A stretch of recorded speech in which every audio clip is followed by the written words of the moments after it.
So దాంట్లో first కనుక తీసుకున్నట్టయితే డిమోరిస్ థియరం నుంచి one of the important question.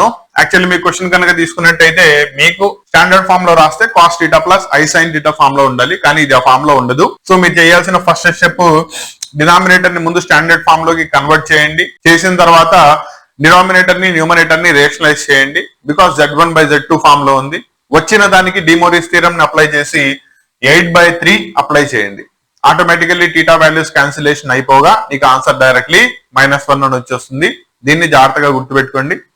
Next second question కనుక తీసుకున్నట్టయితే 6x⁶ మీరు కనుక తీసుకున్నట్టయితే x⁶ లో వచ్చింది థియరీ ఆఫ్ ఈక్వేషన్స్ నుంచి. దీన్ని సాల్వ్ చేసుకుని ఓవరాల్ గా దీనికి సంబంధించి 6 సొల్యూషన్స్ ఉంటే వాటిని ఫైండ్ అవుట్ చేయాలి. ఓకేనా? మీరు కనుక తీసుకున్నట్టయితే ఇక్కడ కోఎఫిషియంట్ 6 వస్తే ఇక్కడ -6 వచ్చింది, క్లాస్ 2 కి బిలాంగ్ అవుతుంది. కాబట్టి 1, -1 జనరల్ సొల్యూషన్స్ అవుతాయి, 2 తెలుసు. కాబట్టి లాంగ్ డివిజన్ అప్లై చేసి 1, -1 తో డివైడ్ చేయండి. 6th పవర్ లో ఉన్నది 4th పవర్ లోకి మారిపోతుంది.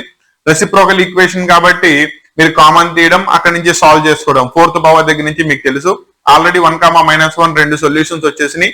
4th పవర్ నుంచి సాల్వ్ చేసుకుంటే మిగతా 4 సొల్యూషన్స్ వచ్చేస్తాయి.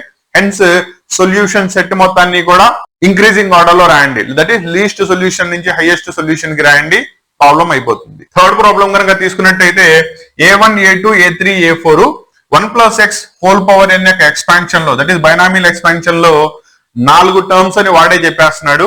అయితే నువ్వు ప్రూవ్ చేయాల్సింది A1/A1+A2, A3/A3+A4 is equal to 2A2 divided by A3+A4. Fourth problem కనుక తీసుకున్నట్టయితే వీటిల్లో P వాల్యూ ఎంత, Q వాల్యూ ఎంత, X వాల్యూ ఎంత ఐడెంటిఫై చేయాలి. మీరు అబ్జర్వ్ చేసుకుంటే కనుక ఇనిషియల్లీ 2 టర్మ్స్ లేవు, వాటిని యాడ్ చేసుకోవాలి, నీకు డైరెక్ట్లీ రిజల్ట్ వచ్చేస్తుంది.